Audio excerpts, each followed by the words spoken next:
Hai anak-anak, kembali berjumpa dengan Suster dalam pembelajaran agama Katolik di sesi yang ketujuh. Untuk memulai pertemuan kita hari ini, ada baiknya kita memulai dengan doa pembuka yang akan Suster pimpin ya. Dalam nama Bapa dan Putra dan Roh Kudus. Amin. Allah Bapa di surga, puji dan syukur kami haturkan kehadirat-Mu, karena pada hari ini kami dapat berkumpul untuk belajar bersama. Kami ingin belajar pada Yesus yang rela mengampuni, mau mendoakan orang-orang yang memusuhinya, dan tidak membalas dendam. Kami menyadari hal itu tidak mudah bagi kami.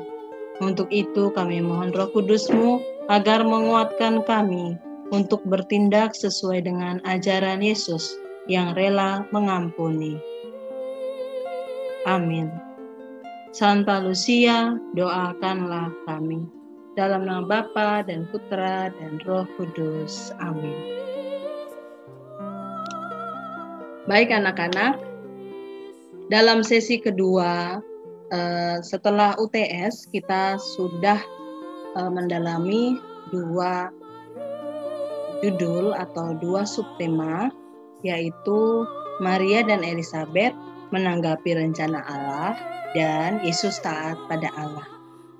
Dalam Maria dan Elizabeth menanggapi rencana Allah, di situ tentu kalian masih ingat ya bagaimana kehendak Allah terhadap Elizabeth, Zakaria, dan Maria, di mana mereka dengan setia, taat, dan rendah hati untuk menerima apa yang dikehendaki Allah. Ya, tentu pada Elizabeth dan Zakaria, di mana di usia senjanya mereka diberikan rahmat keturunan, dan begitu juga kepada Maria, dia tidak mengalami kekhawatiran, tetapi ia menyerahkan segala sesuatunya kepada kehendak Allah, walaupun dia sempat bertanya bahwa ia harus mengandung walaupun dia belum bersuami. Tetapi Roh Kudus dan kehendak Allah telah mengaturnya. Kemudian ia bisa menjalankan kehidupannya sesuai dengan kehendak Allah, tentu dengan 3 sikap, yaitu taat, setia, dan rendah hati. Nah anak-anak, sekarang kita bahas yang ke-6 ya, sesi 6 tentang Yesus taat pada Allah, di mana di sana digambarkan bahwa Yesus telah diserahkan Yudas Iskariot sebagai pengkhianat, tetapi Yesus menerima apa kehendak Bapa kepadanya, walaupun resikonya adalah kematian. Namun Yesus yang taat kepada kehendak Bapa pun menjalankan masa sengsara sampai wafat, tetapi jangan dilupakan bahwa Yesus Kristus dibangkitkan dan dimuliakan. Baik anak-anak, untuk sesi ke-7 ini berjudul Yesus mengajarkan kepada kita tentang pengampunan. Karena bahan ini sudah Suster berikan, jadi Suster harap mendalami Lukas, Injil Tuhan kita Yesus Kristus menurut Lukas bab 15 ayat 11 sampai 32 ini seharusnya sudah kamu baca. Dan Suster harap kamu baca dulu ya, untuk semakin mengingatkanmu tentang Lukas 15 ini. Suster akan memberikan film mengenai gambaran 2 anak yang tinggal bersama Bapa yang baik. Kemudian anak yang satunya pergi memutuskan untuk meminta hartanya. Nah, untuk tidak berlama-lama lagi, silakan menonton. Yesus berkata lagi, Ada seorang mempunyai 2 anak laki-laki. Kata yang bungsu kepada ayahnya, "Bapa, berikanlah kepadaku bagian harta milik kita yang menjadi hakku." Lalu ayahnya membagi-bagikan harta kekayaan itu di antara mereka. Beberapa hari kemudian, anak bungsu itu menjual seluruh bagiannya itu lalu pergi ke negeri yang jauh. Di sana ia memboroskan harta miliknya itu dengan hidup berfoya-foya. Setelah dihabiskannya semuanya, timbullah bencana kelaparan di dalam negeri itu, dan ia pun mulai melarat. Lalu ia pergi dan bekerja pada seorang majikan di negeri itu.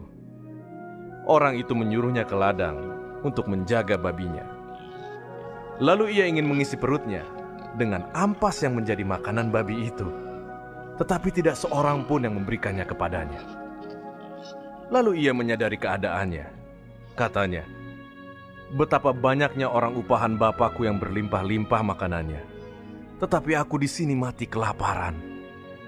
Aku akan bangkit dan pergi kepada Bapakku dan berkata kepadanya, Bapa, aku telah berdosa terhadap sorga dan terhadap Bapa. Aku tidak layak lagi disebutkan anak Bapa. Jadikanlah aku sebagai salah seorang upahan Bapa." Maka bangkitlah ia dan pergi kepada bapaknya. Ketika ia masih jauh, ayahnya telah melihatnya. Lalu tergeraklah hatinya oleh belas kasihan. Ayahnya itu berlari mendapatkan dia lalu merangkul dan mencium dia. Kata anak itu kepadanya, "Bapa, aku telah berdosa terhadap sorga dan terhadap Bapa. Aku tidak layak lagi disebutkan anak Bapa." Tetapi ayah itu berkata kepada hamba-hambanya, "Lekaslah bawa kemari jubah yang terbaik, pakaikanlah itu kepadanya, dan kenakanlah cincin pada jarinya, dan sepatu pada kakinya. Dan ambillah anak lembu tambun itu, sembelihlah dia, dan marilah kita makan dan bersuka cita. Sebab anakku ini telah mati dan menjadi hidup kembali. Ia telah hilang dan didapat kembali." Maka mulailah mereka bersukaria. Tetapi anaknya yang sulung berada di ladang. Dan ketika ia pulang dan dekat ke rumah, ia mendengar bunyi seruling dan nyanyi tari-tarian. Lalu ia memanggil salah seorang hamba dan bertanya kepadanya, apa arti semuanya itu? Jawab hamba itu, "Adikmu telah kembali, dan ayahmu telah menyembelih anak lembu tambun, karena ia mendapatnya kembali dengan sehat." Maka marahlah anak sulung itu, dan ia tidak mau masuk. Lalu ayahnya keluar dan berbicara dengan dia. Tetapi ia menjawab ayahnya, katanya, "Telah bertahun-tahun aku melayani Bapa, dan belum pernah aku melanggar perintah Bapa. Tetapi kepadaku, belum pernah Bapa memberikan seekor anak kambing untuk bersuka cita dengan sahabat-sahabatku. Tetapi baru saja datang anak Bapa yang telah memboroskan harta kekayaan Bapa bersama-sama dengan pelacur-pelacur, maka Bapa menyembelih anak lembu tambun itu untuk dia." Kata ayahnya kepadanya, "Anakku, engkau selalu bersama-sama dengan aku, dan segala kepunyaanku adalah kepunyaanmu. Kita patut bersuka cita dan bergembira, karena adikmu telah mati dan menjadi hidup kembali. Ia telah hilang dan didapat kembali." Baik anak-anak, setelah membaca Injil Lukas bab 15 dan sekarang barusan tadi sudah menonton tentang Injil itu. Sekarang kita akan mendalaminya dengan pertanyaan-pertanyaan berikut. Apa yang dilakukan si bungsu terkait dengan harta warisan dari bapaknya? Ya, dia meminta harta bagiannya dan si bungsu pergi dari rumahnya. Yang kedua, apa akibat dari tindakan si bungsu itu? Ya, jawaban kalian benar. Karena kalian sudah tahu ya, akibatnya adalah si bungsu mengalami kelaparan. Tapi apa yang dilakukannya? Pertanyaan yang ketiga, apa yang dilakukan si bungsu setelah menyadari akibat dari tindakannya itu? Dia menyadari bahwa yang dia lakukan adalah salah. Dia membayangkan bagaimana karyawan terjamin hidup bersama bapaknya di rumah. Maka ia memutuskan, tentu dengan rasa yang rendah hati, ia memutuskan untuk kembali ke rumah bapaknya. Dia tidak memikirkan lagi apa itu harga diri, apa itu yang dipikirkan bapaknya tentang dia, tetapi ia memutuskan yang terbaik untuk kembali ke rumahnya, apapun resikonya. Yang keempat, bagaimana tanggapan bapaknya terhadap si bungsu yang kembali kepadanya. Nah, tadi kita sudah nonton ya, bagaimana si bapak lari menuju anaknya. Dan bahkan ia sampai menangis, memeluk anaknya erat. Ya. Lalu yang berikutnya, bagaimana tanggapan si sulung terhadap bapaknya yang membuat pesta untuk si bungsu. Abangnya atau si sulung itu merasa marah, merasa iri, karena ia mengatakan bahwa sedangkan si bungsu itu pergi berfoya-foya, tidak pernah memikirkan Bapak. Saya yang memikirkan Bapak, bahkan Bapak tidak pernah membuatkan pesta untuk saya. Rasa iri ada pada si sulung. Tetapi bagaimana tanggapan bapaknya terhadap si sulung? Bapaknya memberikan gambaran bahwa ia berbahagia karena anaknya, si bungsu yang memutuskan pergi dan mengambil harta bagiannya, meninggalkan rumah, itu artinya dia mati. Tetapi saat ia kembali, diyakinkan bapaknya, ia bahagia karena anaknya telah kembali, anaknya telah bangkit, telah hidup kembali. Kemudian bagaimana tanggapan kamu terhadap tindakan Bapa untuk kedua anaknya? Kalau kamu menjadi si sulung, pasti kamu mengalami hal yang sama. Nah, kalau kamu menjadi si bungsu, coba direfleksikan dirinya, bagaimana apabila saya menjadi si bungsu? Bagaimana apabila saya menjadi si sulung? Bagaimana apabila saya menjadi si bapak itu? Baik anak-anak yang terkasih, kita akan lanjutkan ke rangkuman. Setiap agama melarang segala bentuk pembalasan. Pembalasan hanya milik Tuhan. Yang berhak menghukum adalah Tuhan. Tidak ada manusia yang sempurna. Dalam Lukas bab 15 ayat 11 sampai 32, Yesus mengajak kita untuk bersikap mengampun, sebagaimana Allah adalah Maha Pengampun. Ia menjadi seperti dengan memakan makanan babi, si bungsu kehilangan kehormatannya sebagai manusia. Ia menjadi seperti binatang, menyadari situasinya dan mengingat keadaan di rumah bapaknya, si bungsu bertobat. Bapa menyambut si bungsu yang bertobat dan memulihkan kehormatan dia dengan mengenakan baju baru dan cincin serta memestakannya.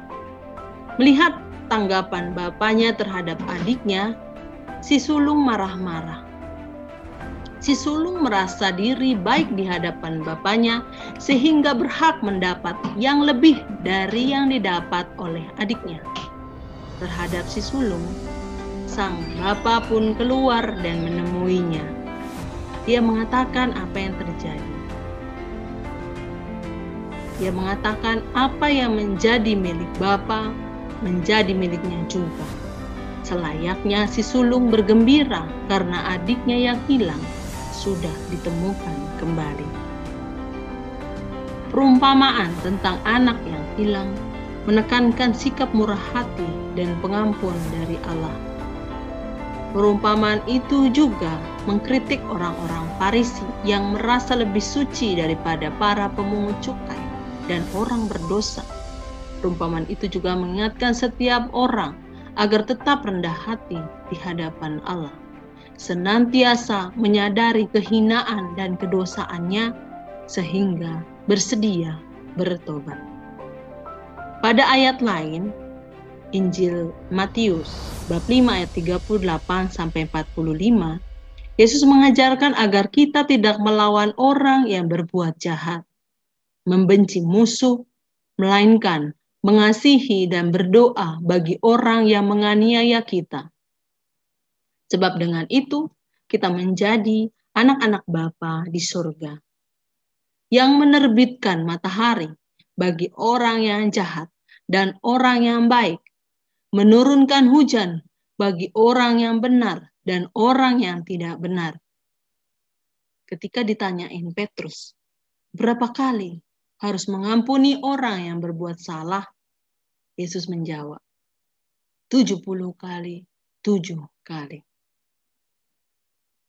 70 kali, 7 kali, itu dalam bahasa kitab suci artinya tidak terbatas menuju kesempurnaan.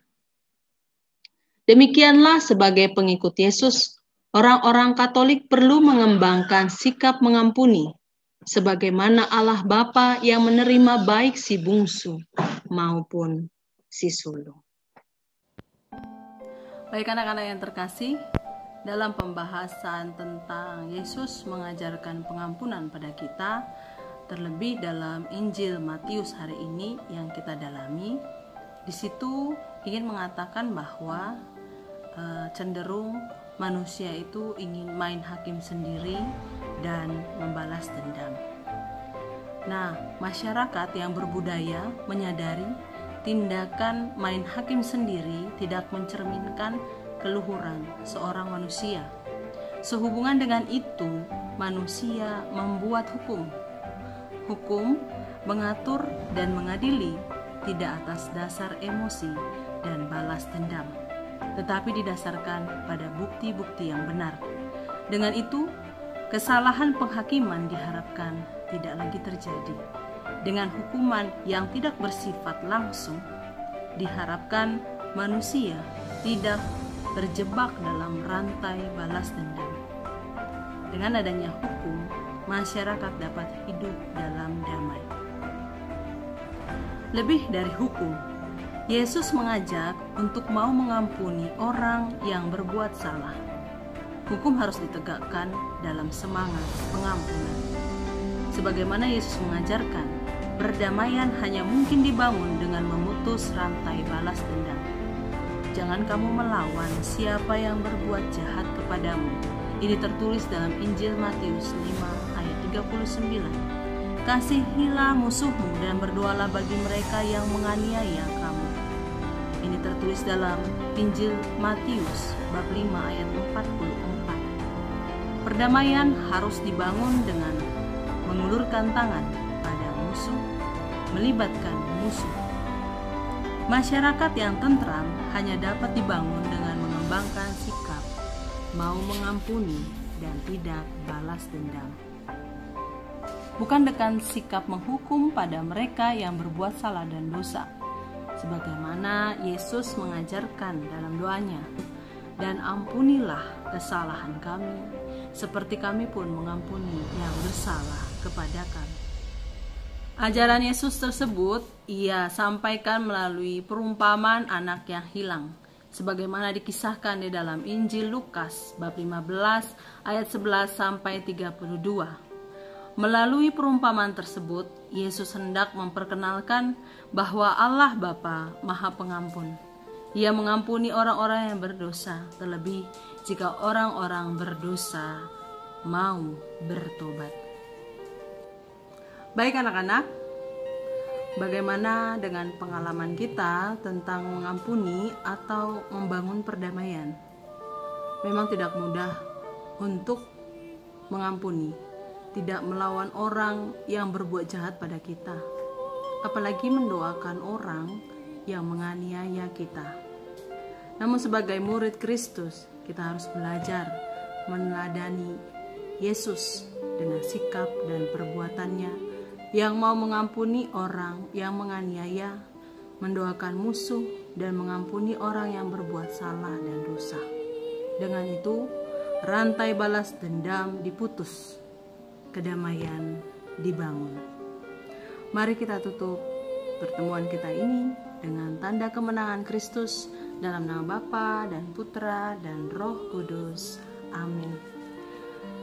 Salam sejahtera, salam sehat, dan Tuhan memberkati. Dadah.